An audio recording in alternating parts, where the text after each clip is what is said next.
Now to an update on the wildfires burning in Los Angeles County. It's now been a week since the two largest fires burning in the area started. And since that time, the Palisades Fire and the Eaton Fire have combined for 38,600 acres in Los Angeles County.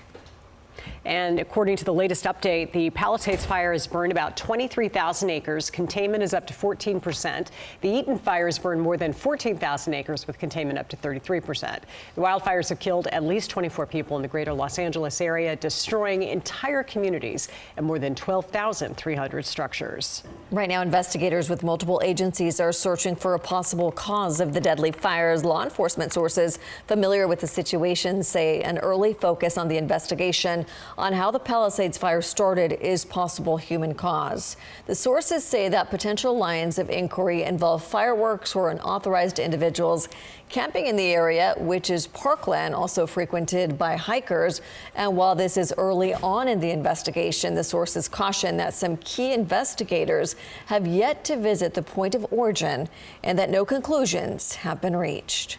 Meanwhile, the crews did stop another Southern California wildfire. This one broke out in Ventura County, and they're calling this the Auto Fire.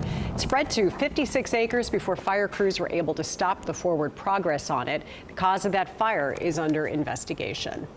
This morning, Democratic leaders are defending their focus on President Trump's incoming administration while those fires continue to burn in Southern California. And happening today, a special session on the wildfires is set to begin. So let's go to KCRA 3's Mike Tissell. Mike is live at the state capitol with why leaders say they're able to walk and chew gum at the same time. Yeah, interesting phrasing there. You know, just days ago, the governor and state lawmakers were focused on starting a special session here this week, focusing on preparing for legal battles with the incoming Trump administration. And even as the widespread devastation of these wildfires was becoming clear, some Democratic lawmakers, they refused to answer KCRA 3's questions about the timeliness of holding a special session to focus on Trump when Southern California was dealing with such an emergency situation.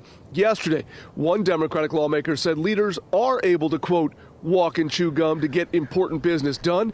Another leader said this. I do just want to say, because there has been this bizarre narrative put out by some of my Republican colleagues that somehow, like, that you have to choose between supporting LA's recovery and defending California against Donald Trump, that there's something inconsistent between doing both of those and you have to pick. And so they're running around saying, oh, well, because you're allocating funds to defend California against Trump, that therefore you are not helping LA with the wildfires, which is absolutely false. But now, in a twist, multiple sources do confirm that leaders are further postponing work on Trump legislation to focus today's special session on the wildfire response. That includes a proposal from Governor Newsom to allocate some $2.5 billion to wildfire response, recovery, and preparedness. And it is worth noting that Republican lawmaker Gallagher called the leaders' focus on that initial special session tone deaf when it was focusing on President Trump and not on these wildfires. Live at the state capitol, Mike Tissell, KCRA 3 News. All right, Mike, thank you. If you would like to help the victims of the wildfires today, you have a chance. We have now started a telethon for wildfire relief. It's well underway, and Teo Torres joins us live now from the Red Cross headquarters in Sacramento to explain how easy you can donate. Teo, good morning. Yeah, good morning to all of you. We're here for such an incredible cause. And this map right here kind of shows you exactly what the folks at the Red Cross see. They kind of know how many people they may need to send down to help out as best as they could. This is a very densely populated area, as we know, and every dollar counts. And that's why we're having this big donation drive. The good news is, so far, we've had 80,000 donations since we kind of informally started this donation run here yesterday morning. 80,000. That is absolutely incredible. We got a lot of work to do.